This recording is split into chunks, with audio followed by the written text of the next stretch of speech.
Hey, good morning, gang. Good to see both of y'all. Live look outside at the U.S. Capitol right now shows it is nice and clear out there. The air not holding on to a ton of moisture, but I have a quiz for both of y'all. Not to put you on the spot or anything, but I want to show you something we're seeing on radar. Now, it's not raining outside, but there's green pretty much everywhere across the area. Any guesses?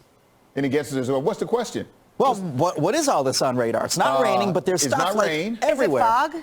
What was that? Fog? Not quite. So water droplets are too small to see on radar. Anyone else? Clouds. Clouds? Not quite. It's actually, believe it or not, birds. We're seeing the bird migration on radar, which is how we know fall is beginning. All the birds are heading south for the winter, hence why we can actually see these biological signals, i.e. birds on radar. Cool stuff there. That is nice. Very informative, Matthew, on a Friday. I tried. We'll give you another guess next time, but yes, these are right birds. Next time. Now, one other cool thing, we can look at something called correlation coefficient, which shows us the shapes of whatever's in the atmosphere. Anything blue is pretty much normal. Anything white is irregular. So not a raindrop, not a hailstone, not a snowflake, anything like that. Weird jagged shapes, i.e. birds. They are biological in nature, and you can even see which way the birds are heading because green is towards the radar, red is away. So they're moving in this way, in that general direction, which makes sense. In fact, there's an agency called Bird Forcast, which monitors weather radar to try to track the bird migration with time. They found that about 166 million birds are migrating right now as we speak, heading south for the winter. Hate to be the bearer of bad news. Certainly won't feel like winter today.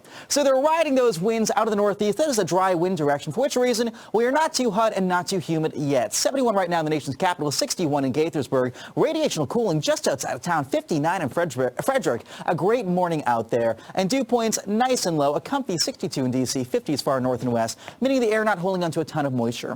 We are sandwiched in between weather systems, in between boundaries today. A couple high thin clouds pushing overhead. Really, a lot of yellow on this map, so the air, again, not all that juicy. Heading for a high of 88 in town today, 86 in West Springfield, 86 in Fairfax, 88 in La Plata, 84 far north and west. Future Cat shows, we got nothing going on. A wonderful day, really.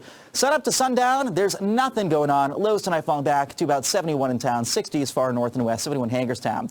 This weekend, high pressure in control, giving us onshore flow. Then we got winds out of the south and southwest a little bit more deeper into the weekend as this warm front rides north. So Saturday, a transition day with upper 80s to around 90. Then we'll notice those shower chances creep up on Sunday far north and west. Monday, a better chance here in D.C. So tomorrow, 90 in town, 87 Fairfax. Again, this weekend, tomorrow, really nothing to watch. By the time we get deeper towards Sunday into Monday, couple storms. So here we see 7-day forecast shaping up like this. Sunday, 91, maybe a storm far north and west. By Monday, a front approaches. Better chance of more widespread storms in the afternoon. Tuesday and Wednesday, just a couple pop-ups. Nothing too much to worry about. By Wednesday, look at that. Lower 80s and nice and dry.